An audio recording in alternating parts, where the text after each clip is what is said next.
Nous avons chacun notre propre perception de la réalité. Il suffit parfois de faire un pas de côté pour faire évoluer le regard que nous portons sur nous-mêmes, sur les autres et sur le monde. C'est ce qui m'a conduit à créer le podcast Il y avait une fois. Je suis Sophie et je partage avec vous mes découvertes et mes rencontres pour mieux vous connaître, mieux vous comprendre et questionner votre point de vue.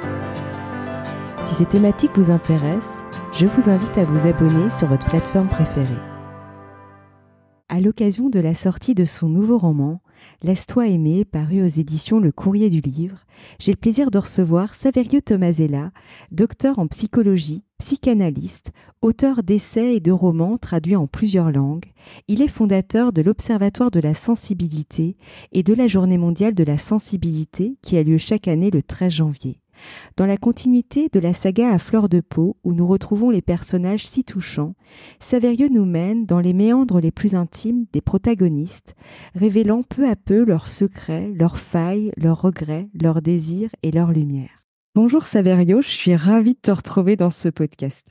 Bonjour Sophie, moi aussi je suis vraiment très heureux d'être avec toi maintenant. Alors, ton nouveau roman Laisse-toi aimer vient de paraître aux éditions Le Courrier du Livre. Pourrais-tu nous dire ce qui t'a donné envie d'écrire cette histoire ? C'est un long cheminement parce qu'en fait, ce roman, Laisse-toi aimer, se situe dans la continuité de la saga À fleur de peau, dont il est le 5e tome, le 5e épisode.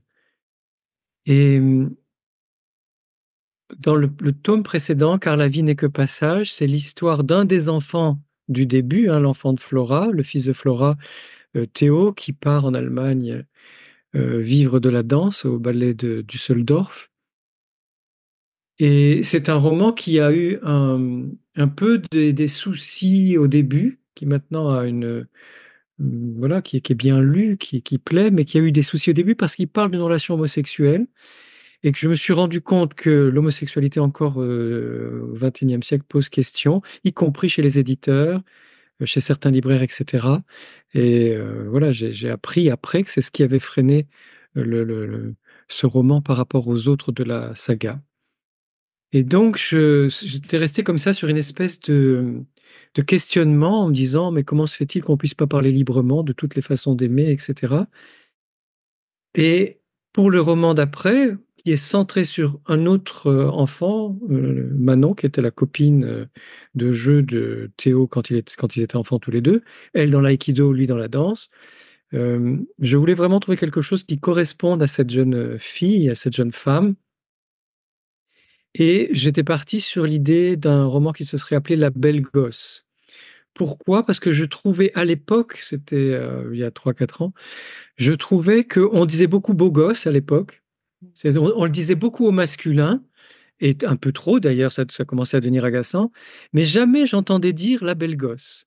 Et je me disais, ce serait une façon de dire, mais tous ces enthousiasmes qu'on a, ces émerveillements qu'on a devant les garçons, les hommes, les jeunes hommes, etc., qu'est-ce qui fait qu'on ne les a pas concernant les femmes ?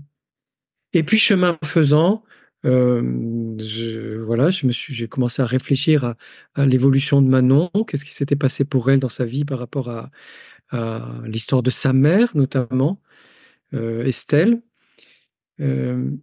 Et m'est venue l'idée comme ça, comme dans toutes les inspirations, quand on écrit un roman, on ne sait pas du tout où on va, que sa grand-mère allait être importante.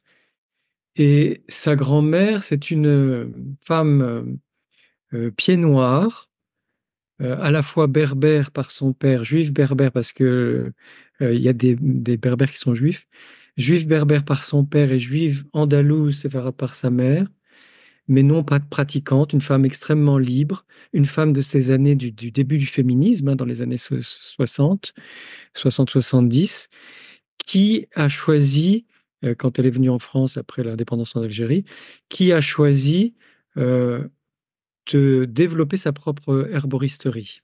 C'est-à-dire une femme qui est vraiment dans une forme de liberté, y compris dans la relation avec le corps, dans la relation avec le soin, dans l'écoute des autres, etc. Et que cette femme, elle est en décalage avec sa fille Estelle, donc la mère de Manon, qui, elle, est comptable, rationnelle, et qui a tout fait quand elle était enfant et adolescente et jeune femme pour faire oublier que sa mère était tellement différente, pas tellement étrangère, parce que sa mère était française, née en Algérie française, mais tellement différente à la fois par ses origines ethniques, religieuses, etc., mais aussi par sa façon de voir la vie. Et que ce conflit de génération entre femmes, il avait du sens parce que Manon, qui a 21 ans au début du roman, elle est un peu perdue en fait. Mm. Passionnée par l'aïkido, passionnée par le théâtre, passionnée par ses études de littérature à la Sorbonne, mais ne sachant pas trop où elle va. Et je me suis dit, je vais écrire autour de quelque chose comme ça, une jeune fille qui se cherche, qui n'est pas dans un monde très favorable au féminin, même si le féminisme a fait beaucoup de progrès et c'est formidable. Je trouve qu'on est encore dans un monde qui reste machiste d'une façon Mm. parfois rampante, parfois moins visible. Et de mon point de vue d'homme, moi j'ai 58 ans, je suis né en 66, de mon point de vue d'homme, il y a un machisme qui s'est renforcé par rapport à ce que j'ai connu moi enfant et adolescent, quand je voyais ma mère et ses copines, ou d'autres femmes, jeunes femmes ou moins jeunes de l'époque des années 70 par exemple, je trouve que les femmes à l'époque avaient une parole beaucoup plus libre. Alors aujourd'hui, oui, les autrices, les journalistes, les intellectuels ont une parole libre, mais les femmes en général, je ne suis pas convaincu Mm. que cette parole soit si libre que ça, d'ailleurs les hommes non plus. Et c'est ce malaise d'être une jeune femme aujourd'hui, où on essaie de trouver sa place, sa liberté, son expression, qui fait que j'ai vraiment essayé d'écrire une histoire autour des femmes, pas simplement de Manon, mais autour des femmes. Il va y avoir très vite une colocataire africaine qui a eu des difficultés dans son arrivée en France et dans le fait qu'elle n'est pas respectée par certains hommes, qu'ils soient africains ou européens, euh, parce qu'il n'y a pas forcément que les Européens qui ne sont pas respectueux, il y a aussi des hommes africains qui ne le sont pas, et que cette solidarité féminine, elle soit vraiment au cœur du roman. Donc j'avais vraiment envie d'écrire une histoire de féminisme doux, Mm. pas de ce féminisme de combat, même si du point de vue politique, parfois des combats sont nécessaires, hein. Mais dans la vie de tous les jours, je voulais trouver quelque chose de doux, de solidaire, de tendre, qui soit dans l'affection, dans la consolation, dans la compréhension, dans les relations entre ces femmes de trois générations.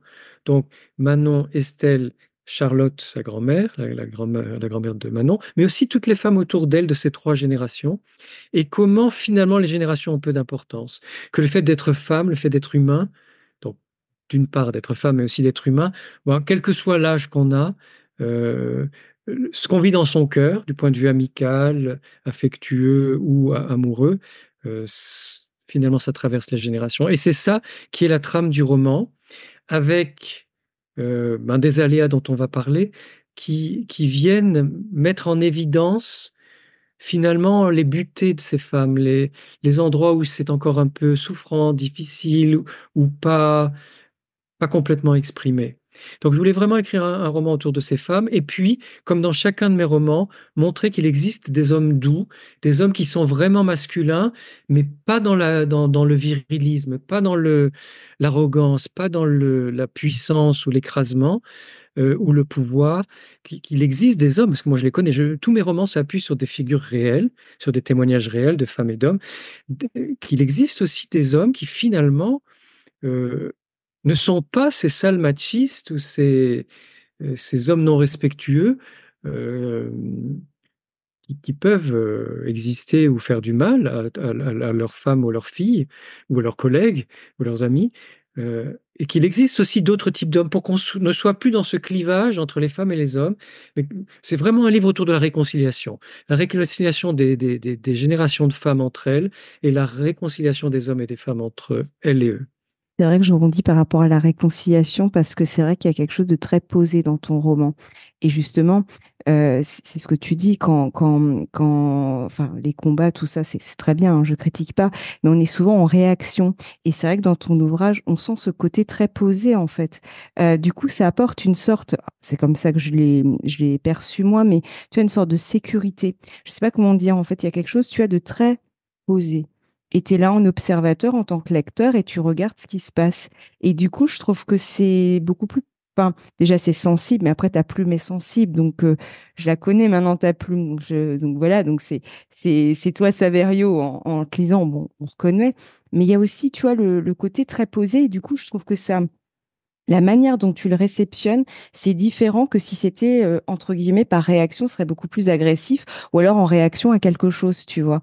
Donc, et c'est marrant, je l'ai vraiment perçu, en tout cas en tant que lectrice. Alors ça me touche ce que tu dis et ça rejoint le deuxième titre que j'avais trouvé et qui finalement n'a pas été retenu parce il était trop poétique et que c'est vrai que bon, sur le marché du livre, on a besoin d'avoir des titres un peu plus forts. C'était Je regarde tomber la pluie. C'est-à-dire quelque chose qui soit du côté de la contemplation, qui soit du côté de l'observation, comme tu dis, qui soit dans le fait d'être là, d'être présente et présent à ce qu'on vit, alors que ce soit la pluie, le soleil, le vent, peu importe, hein.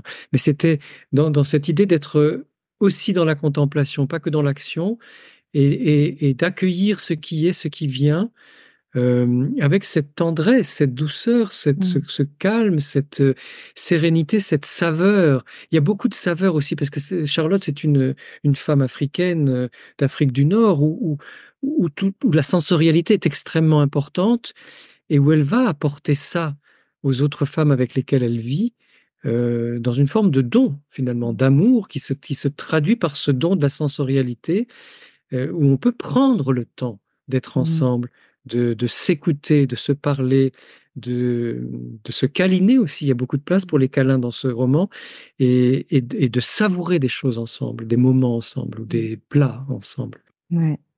Et justement, à ces lectures, il y a plusieurs questions qui ont émergé, que j'aimerais aborder dans le cadre de cette interview. Et notamment, tu en as un petit peu parlé, mais les personnages principaux sont toutes des femmes. Pourquoi ce choix? Alors justement, pour mettre en œuvre ce féminisme doux, je me suis dit que c'était important que je me centre sur les femmes et de la façon la plus intérieure possible. Comment chacune d'entre elles vit les situations, faciles ou difficiles, heureuses ou malheureuses, prévues ou imprévues.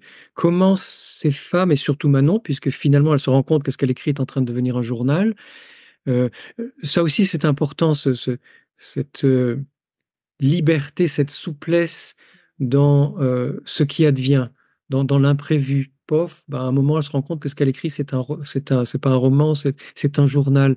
Et qu'on soit là en accueillant avec grâce, puisque ces personnages féminins sont gracieux, sont des femmes gracieuses, qu'on accueille avec grâce ce qui se présente à nous, de vraiment montrer la vie des femmes telle que moi, je l'ai perçue enfant, adolescent et adulte, que ce soit avec des personnes de ma famille, des personnes de l'entourage de ma mère ou de ma grand-mère ou de mes tantes, ou de mes professeurs femmes, ou plus tard de mes amies femmes ou de mes patientes euh, ou de collègues, c'est-à-dire de vraiment essayer de donner la parole à, à ce monde du féminin, à ce monde qui accueille le vivant avec respect, dans la sensorialité, avec la sensibilité, c'est-à-dire pas un monde intellectuel,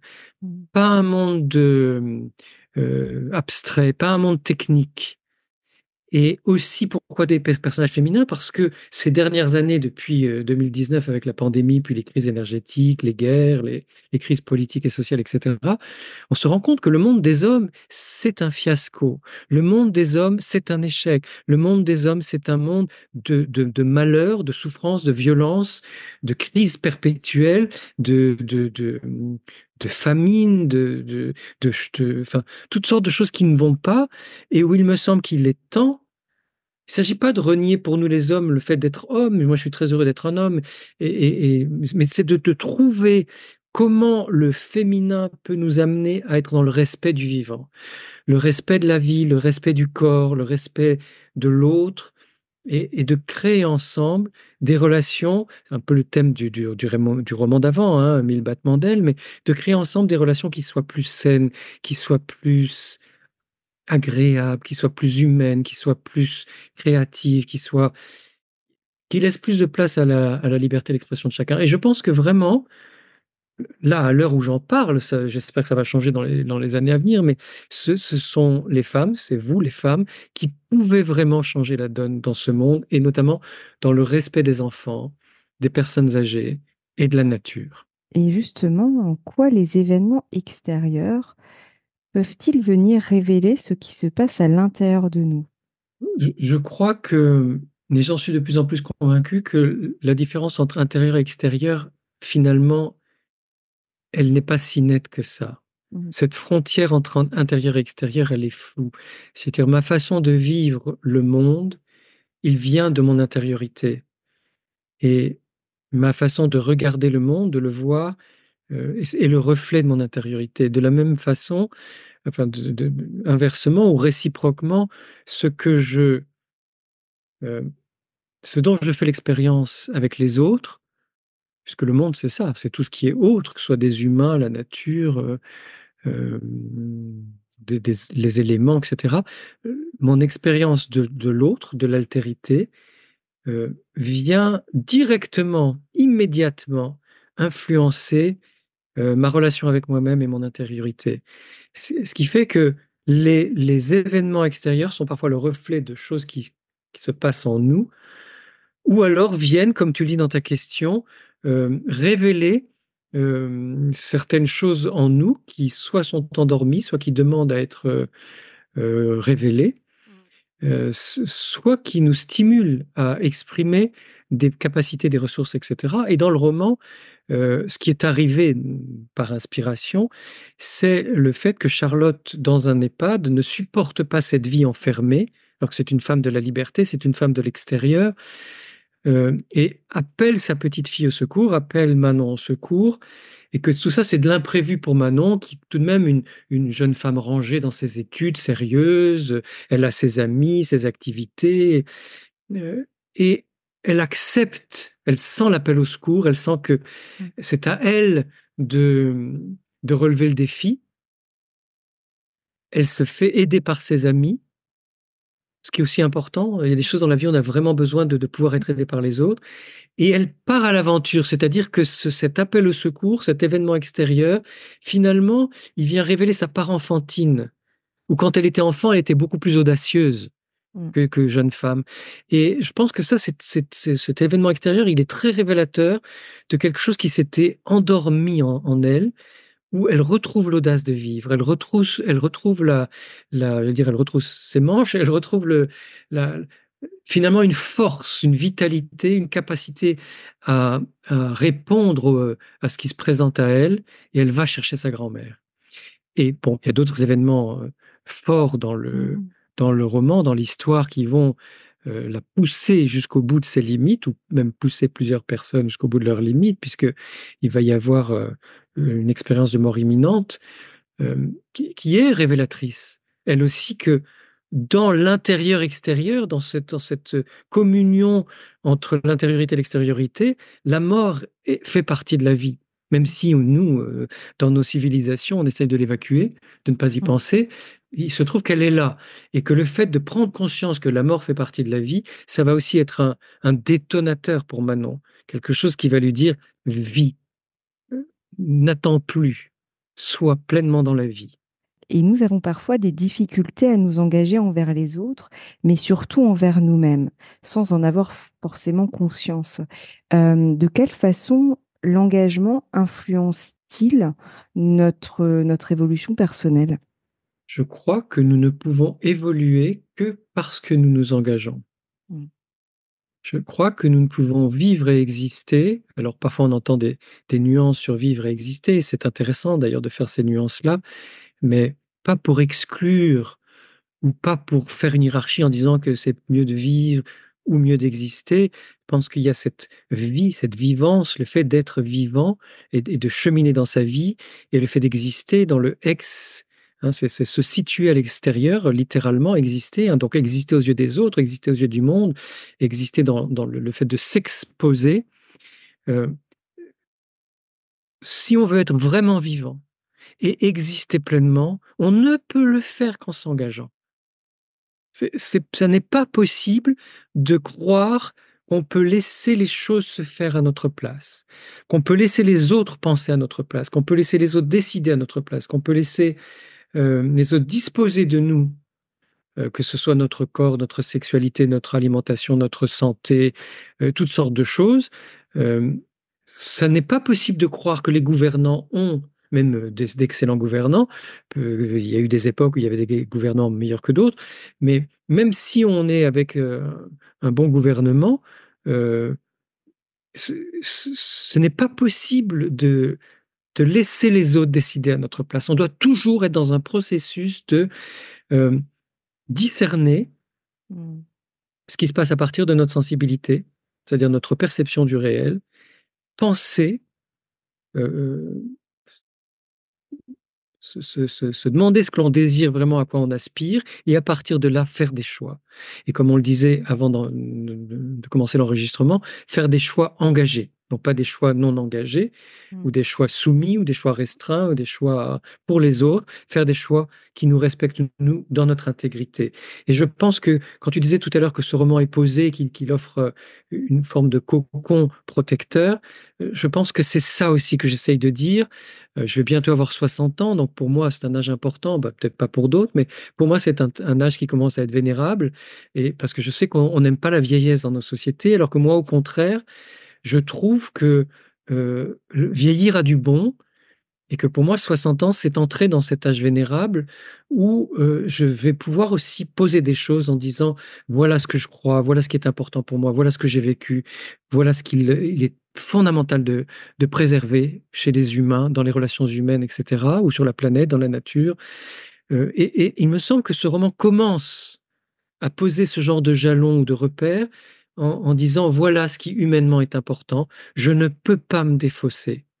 Je ne peux pas dire que je ne suis pas content du monde, de la société, de ci, de ça, ou de mes relations ou des autres, si je ne fais pas des choix engagés, si je ne prends pas des initiatives pour moi ou pour mes relations ou pour la planète ou pour d'autres, ou si je ne défends pas mes proches. Là, dans le roman, il y a aussi l'histoire d'un harcèlement sexuel de la colocataire de Manon, euh, Amina, et de la défendre. Les femmes autour d'elle la défendent parce que ce qu'elle vit est inacceptable. Et que tous ces engagements, ce ne sont pas forcément des engagements bruyants, comme les engagements politiques. Alors c'est très bien les engagements politiques, on en a besoin, hein. Mais là encore, on est dans le subtil, on est dans la nuance, on est dans la discrétion, on est dans le tact, on est dans le quotidien, on est dans quelque chose qui peut être, qui peut ne pas se voir. La discussion qu'on a avec un ami ou une amie, ce sont des choses que les autres n'entendent pas. Et pourtant, on peut s'engager à plus de responsabilité, à plus de vérité, à plus d'intégrité, comme j'ai tout à l'heure, comme je le disais tout à l'heure, à plus d'éthique, et que tout ça peut se faire dans la souplesse, dans la douceur, dans l'affection, la tendresse. Euh, voilà, j'essaie de casser les codes. J'essaie de montrer que finalement, on peut être des êtres humains puissants et puissants dans la douceur, la délicatesse, la tendresse, la sensibilité. Mais que l'engagement est nécessaire pour que notre vie avance, pour qu'on évolue, pour que, quitte à se tromper, C'est ça. quitte à faire des faux pas, quitte à être critiqué, mais d'avoir fait des choses vraiment où on est entière et entier dans ce qu'on dit et dans ce qu'on fait. Et là, on peut en mesurer l'impact et se dire, la prochaine fois, je ferai différemment ou je continuerai sur ce chemin-là. Et je rebondis par rapport à ce que tu dis, ce côté entier, entière qu'on peut avoir. Encore faut-il, et c'est ce que tu disais au début de notre échange, avoir cette présence finalement, parce que c'est ça en fait aussi que tu invites à travers ton roman, c'est cette présence à soi, aux autres, mais vraiment oui, cette qualité de présence. Oui, cette qualité de présence qui est le fait de notre incarnation. C'est pour ça que moi, j'aime pas les idées psy qui circulent beaucoup, qui sont comme des espèces de ritournelles ou de répétitions obsédantes, parce que souvent ce sont des idées abstraites. en fait, nous avons besoin d'être incarnés. Notre présence, elle est dans un corps. Et à travers tous mes livres, tous mes romans, je reviens incessamment sur cette question que nous sommes dans notre corps et que c'est à travers notre sensibilité, parce que c'est comme ça, notre sensorialité, nos sensations, nos perceptions, que nous sommes en relation avec nous-mêmes, avec les autres, avec le monde. Et je pense que cette présence, elle est là, dans le fait d'accepter, même dans les moments où c'est désagréable, ce que je ressens et ce que me disent mes sensations, mes émotions, mes sentiments, mes intuitions, et que ça me permet d'être dans mon incarnation, ça me permet d'être vraiment là, en moi-même et face aux autres. Et justement, ressentir sa force intérieure peut-il participer à l'émergence de son essence? Oui, je dirais oui, mais qu'est-ce que tu entends plus précisément par essence? Alors moi, l'essence, tu vois, je vois quelque chose comme, on a beaucoup de couches, entre guillemets, tu vois, un peu comme un millefeuille et au fur et à mesure, en fait, mais ça c'est aussi ça demande aussi un travail sur soi parce que forcément on a plein de mécanismes de protection et cetera. Mais je me suis rendu compte que finalement, au fur et à mesure que tu enlèves ces couches, tu arrives, tu as vraiment sur cette essence qui nous caractérise et sans être limitant parce qu'on est bien plus qu'une personnalité, on est bien plus que tout ça. Mais parfois, on croit être comme ci, être comme ça, mais en réalité, ce ne sont que, tu vois, ça fait partie de ces fameuses couches. Mais en fait, il y a cette essence, tu vois, notre être profond. Et c'est là d'où viennent ces élans de vie qu'on peut avoir, ces choses, enfin voilà, qui viennent du cœur et pas de la tête, et qui viennent du corps, du coup aussi. Oui, oui, cette présence intérieure, elle nous permet de mieux connaître notre essence et de la découvrir et de la développer et Mm, de l'exprimer, parce que comme tu le dis, à travers ce vécu du corps et du cœur, ou du cœur et du corps, parce que ça peut aller dans un sens ou dans mm. l'autre, hein, c'est-à-dire mes sentiments m'amènent à mes sensations, ou mes sensations m'amènent à des sentiments, c'est dans les deux sens, mais à travers mon cœur et mon corps, ma présence réelle, je ne peux pas me raconter d'histoire. Et je dis ça sans aucun jugement, c'est-à-dire que nous avons tendance à nous raconter des histoires. Bien sûr. Mais il y a des moments où on est tellement dans le réel de ce que nous vivons, de notre incarnation, dans notre corps et notre cœur, que nous ne pouvons pas nous raconter d'histoire et que nous sommes en train de vraiment vivre quelque chose d'éprouvant ou de merveilleux, de joyeux ou de difficile, de pénible, etc. Mais que comme nous sommes vraiment en train de le vivre, nous pouvons en parler et dans ce cas-là, les autres vont entendre beaucoup plus Exactement. clairement ce que nous sommes en train de vivre. Alors que sinon, on peut être dans les faux semblants du discours. Mm, Cette présence intérieure, effectivement, elle nous permet d'aller à l'essentiel. Tu disais aller au cœur, aller à l'essentiel de mon être, de la personne profonde que je suis. Et je crois que ça, c'est, comme tu le disais très justement, une des sources de notre vitalité, une des sources de nos élans, une des sources de nos vrais désirs. Et que euh, quand nous sommes dans cette profonde réalité de notre être essentiel, de notre essence, je crois que nous avons beaucoup d'énergie et de puissance. Et que là encore, ce n'est pas le pouvoir sur l'autre, c'est la vraie puissance de la vie qui crée, qui invente, qui, euh, qui ajuste, qui comprend. C'est-à-dire que la vraie compassion, l'amour, la relation à l'autre, l'invention, l'inventivité, qui vont venir de ces moments de vérité profonde où nous sommes dans un élan de vie. Et quel serait ton mot de la fin pour clôturer notre échange? Eh bien, peut-être ce sur quoi aboutit le roman, là encore, hein, comme disait Marguerite Yourcenar, écrire un roman, c'est se laisser surprendre par ses personnages, se laisser mener par chacune et chacun des personnages. C'est ce que j'ai fait. Charlotte m'a mené vers un moment très fort à la fin, où elle vend une maison de vacances qu'avait achetée sa mère sur l'île Dieu, et où elle commence à donner un testament spirituel à sa petite fille Manon. Et dans ce testament spirituel, dans ce don d'elle, elle lui dit à quel point c'est important d'aimer. Bon, parce que Manon a vécu des choses difficiles qui font qu'elle est un peu dans l'expectative et le retrait par rapport aux hommes. elle encourage, elle engage sa petite fille, elle engage Manon à aimer, à se laisser aimer, laisse-toi aimer, d'où le titre. Parce que finalement, c'est la plus belle aventure de la vie, même si on y laisse des plumes, même si parfois on comprend pas, même si c'est difficile, même si on peut se sentir perdu par moments, et puis aussi toutes les exaltations, les moments de passion, de bonheur, de joie, de plaisir qu'on va vivre dans l'amour. Mais elle est vraiment dans ce don de lui dire, allez, ouvre-toi, laisse-toi toucher par l'amour, laisse-toi aimer et vis l'amour. Et je pense que par rapport à tout ce qu'on s'est dit sur la présence intérieure, sur l'incarnation, sur l'engagement, sur le fait de se laisser aussi euh, atteindre par ce qui se passe dans nos vies, l'amour, sous toutes ses formes, peut être l'amitié, qui peut être l'amour d'un art, qui peut être l'amour d'un pays. Il y a aussi des voyages dans ce roman, ou l'amour pour des pays dans lesquels on a vécu. Euh, L'amour sous toutes ses formes, je crois aujourd'hui que c'est l'énergie vitale la plus puissante dont nous puissions disposer et qui peut nous porter vraiment le plus loin possible. Donc, je ne peux qu'encourager les personnes qui nous écoutent à se laisser aimer, à se laisser porter par l'amour.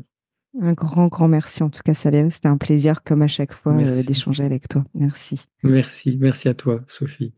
En tout cas, j'invite les auditeurs à découvrir ton nouveau roman Laisse-toi aimer, paru aux éditions Le Courrier du Livre. Il y aura le lien sous ce podcast. Et c'est vrai que c'était un réel plaisir et un cocon, vraiment, que tu nous offres un moment ouais, très, très, très cocooning. C'est coucounant. Je cherchais le terme. Oui, c'est ça. Coucounant. J'ai Merci. beaucoup aimé, en tout cas. Merci. Merci. Si vous avez aimé cet épisode, n'hésitez pas à lui laisser 5 étoiles sur Apple Podcast ou un pouce sur YouTube. Et surtout, abonnez-vous sur votre plateforme d'écoute préférée pour ne manquer aucun épisode. Je vous souhaite une très belle journée ou une très belle soirée et vous donne rendez-vous dans 2 semaines. À bientôt!